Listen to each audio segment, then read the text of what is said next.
Hello students. प्रायिकता में पास से संबंधित प्रश्न पूछे जाते हैं, आज वो हल करेंगे। सबसे पहला प्रश्न, एक पासे के फेंकने पर 4 से बड़ा अंक आने की प्रायिकता ज्ञात कीजिए। पासा आप जानते ही हो, लूडो खेलते हो तो उसके चारों तरफ 6 पासे होते हैं। उस पर एक पे एक होता है, दूसरे पर 2, 3, 4, 5, 6 ऐसे संख्याएं होती है। तो एक पासे को फेंकने पर 4 से बड़ा अंक आने की प्रायिकता। सबसे पहले एक पासे को फेंकने पर 6 तरह के अंक आ सकते हैं।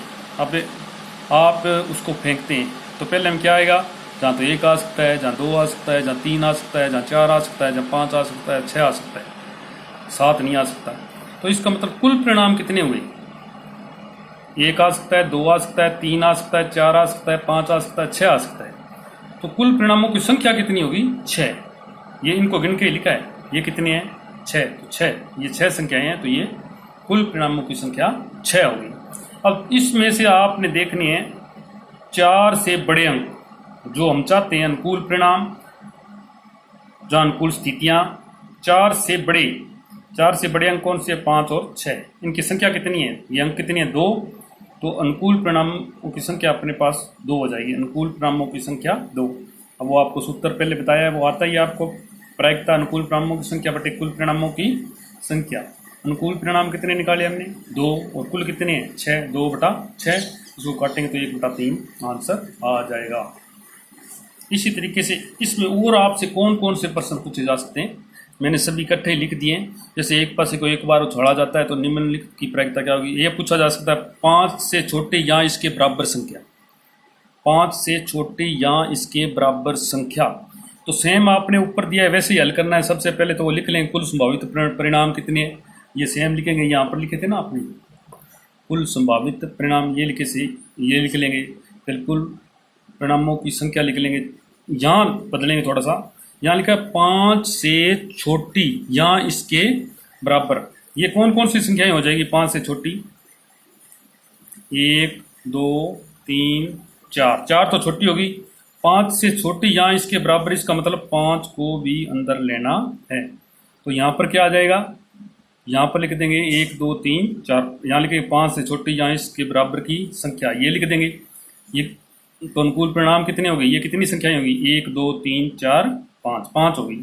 तो हम यही सूत्र लगा के लिख देंगे 5/6। अनुकूल परिणाम 5 आ जाएंगे और नीचे आ जाएगा कुल परिणामों की संख्या 6। 5/6 आंसर आ जाएगा। ये अपने आप करना है। अब दूसरा प्रश्न, सम संख्या आने की प्रायिकता। अब इसमें से सेम ऐसे ही करेंगे, 1, 2, 3, 4, 5, 6 कुल परिणाम लिखेंगे। इसमें सम कितने? सम कौन कौन से हैं जो 2 से पूरे पूरे भाग जाते हैं? 2, 4 और 6। तो ये देखो यहाँ क्या आ जाएगा? सम संख्या 2, 4, 6 लिख देंगे। अनुकूल परिणाम कितने हो जाएंगे? 2, 4, 6। अनुकूल परिणामों की संख्या कितनी हो जाएगी? यहाँ 3 आ जाएगा, क्योंकि ये 3 है। 1, 2, 3, तो 3/6 ये आंसर आ जाएगा। नेक्स्ट देखो, विषम संख्या। विषम संख्या आने की प्रायिकता। जैसे विषम अंक कौन कौन से होते हैं? 1 जो 2 पर भाग नहीं जाते, 1, 3 और 5। सेम वैसा ही, जहाँ 2, 4, 6 लिखेंगे वहाँ 1, 3, 5 लिख देंगे। और कुल कितने हो जाएंगे? ये 3 अंक। 3/6 कितनी प्रायिकता आ जाएगी? 3/6। अब भाज्य संख्या। भाज्य संख्या कौन सी होती है? जिसके गुणखंड नहीं बनाए जा सकते, उस मात्रा एक अपना और एक के साथ ही गुणखंड बनता है। तो भाज्य संख्या इसमें कौन कौन सी है? देखो, 1 ना तो भाज्य है ना अभाज्य है, 2 अभाज्य है, 3 अभाज्य है, 4 भाज्य है, 2 के पाड़े में आती है। इसमें 2 आ जाएगी, भाज्य संख्याएं होगी 4 और 6। ये तो 5 तक हमने लिखी थी, ऊपर हमने कुल परिणाम में लिखा था 6 संख्याएं होती है पासे की, तो 4 और 6। और अभाज्य संख्या में कौन कौन से? 2 भी अभाज्य है, 3 भी अभाज्य है और 5 भी अभाज्य। एक नहीं लेना है, ना इसमें लेना है ना एक, ना तो भाज्य होती है ना अभाज्य होती है। इसका तो प्रायिकता क्या आ जाएगी फिर? 2/6। ये 2 अंक है। अनुकूल परिणाम कितने हो जाएंगे? 2। कुल परिणाम 6। इसका आंसर आ जाएगा 2/6। काटेंगे तो 1/3। अभाज्य संख्या का कितना आ जाएगा? 3/6। ये 3 संख्याएं हैं, अनुकूल परिणाम है। अनुकूल परिणाम में कुल संख्या आ जाएगी 3। 3/6। 3 से छोटा अंक ये कौन कौन से होते हैं? 1 और 2, 3 से छोटे। तो अनुकूल परिणाम कितने हो जाएंगे? 2, 2/6 आंसर आ जाएगा। सबसे छोटी संख्या कौन? 1, तो ये आ जाएगा 1/6। ये आ जाएगा 1/6। ये आपने कंप्लीट पूरे सवाल ऐसे नहीं करने हैं, इस तरीका लगा के हल करना है जैसा मैंने ऊपर बताया है। ये सब पूछा जा सकता है। सम संख्या आने की प्रायिकता ज्ञात कीजिए, विषम संख्या आने की, भाज्य संख्या आने की प्रायिकता, इस तरह से 7 सवाल बन सकते हैं। तो ये आपने हल करनी है।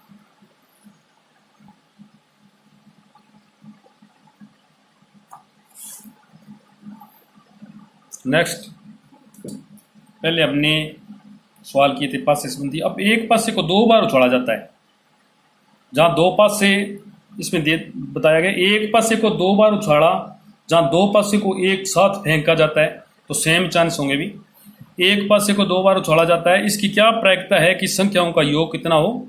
9 या 13। 2 पासे हम फेंकते हैं एक साथ, जहाँ एक पासे को 2 बार फेंकते हैं। हमने ये देखना है भी उनमें योग 9 होना चाहिए या 13 होना चाहिए। दूसरे में सवाल में देखो 2 पासों को एक साथ फेंका जाता है, इसकी क्या प्रायिकता है कि दोनों पासों पर आने वाली संख्याओं का योग 7 हो। जैसे एक पासा फेंका हमने, उस पर 3 आ गया, दूसरा पासा फेंका 4 आ गया, तो 7। ऐसी संख्याएं हमने याद करनी है। सबसे पहले हम कुल परिणाम निकालेंगे। देखो ये 2 पासे हैं, 1 2 3, ये ब्लैक वाला, ये रेड वाला अलग लिखा है मैंने। तो ये देखो, मानो सबसे पहले तो आप 1 2 3 4 5 6 से खन्ने बना लें, इधर भी 6 बना लें, ये पहला खाली छोड़ देना है। यहाँ 1 2 3 4 5 गिनती लिख लें, सब में भर लें। अब देखो इसके साथ ये क्या है? 1। अब इस तरीके से गिनती लिखेंगे आपने, 1 2 3 4 5 6, 1 2 3 4 5 6, 1 2 3 4 5 6, 1 2 3 4 5 6, 1 2 3 4 5 6, 1 2 3 4 5 6। इनमें कोमा लगा लें।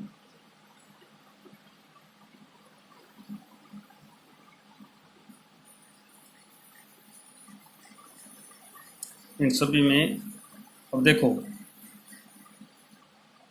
ये जो सारणी है, इसको कंप्लीट करने के बाद हम देखेंगे इसका अर्थ क्या है। इसका अर्थ ये है भी देखो, पहला आपस से मानो 1 आया, दूसरे में 1 आया, एक तो संभावना ये बनती है। हो सकता है पहले में 1 आए, दूसरे में 2 आ जाए, पहले में 1 3 आ जाए, इसमें 1 और दूसरे में 4 आ जाए, पहले में 1 और 5 आ जाए, 1 और 4 आ जाए। इस तरीके से हो सकता है पहले में 2, दूसरे में 1 हो। इस तरीके से ये टोटल देखो 1 2 3 4 5 6 और 1 छिका 2 छिका 12 3 छिका 18 4 छिका 24 5 छिका 3 छिकम छिकम 36। तो कुल कितने परिणाम बने? कुल परिणाम हमारे पास बन रहे हैं 36। ये संभावित परिणाम है, 36 बन रहे। कब बनते हैं? एक पासे को या तो 2 बार फेंकें या 2 पासों को एक साथ फेंकें, तो कुल परिणामों की संख्या 36 होती है। कौन कौन से परिणाम होते हैं? ये परिणाम जो 1 1 1 2 इस प्रकार ये 36 परिणाम बनते हैं। जैसे पहले में 6 और दूसरे में 1 आ जाए, हो सकता है पहले में 5 और दूसरे में 3 आ जाए, इस प्रकार ये 36 परिणाम बनते हैं। तो अनुकूल परिणाम अब हमने ये देखना है, इसमें पूछा गया है जिनका योग कितना हो? 9। देखो इसमें योग देखो 1 और 1 2 ही बन रहे हैं, और ऐसे इसमें हमने छांटने हैं जिनका योग कितना हो। ये देखो 3 और 6, इनका योग कितना बन रहा है? 9 बन रहा है। ये 6 और 3 देखो इनका योग 9 बन रहा है।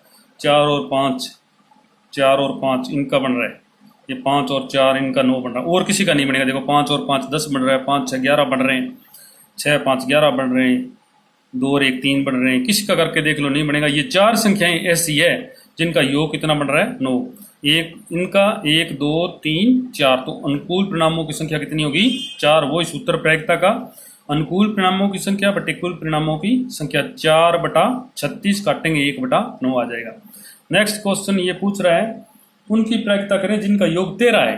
अब 13 तो किसी का नहीं बन रहा। देखो हाईएस्ट कितना बनेगा? 6 और 6 12, 5 6 11 4 3 7, इनमें से किसी का योग 13 नहीं बन रहा, इसलिए अनुकूल परिणाम हमारे 0 हो जाएंगे, उनकी संख्या 0 हो जाएगी।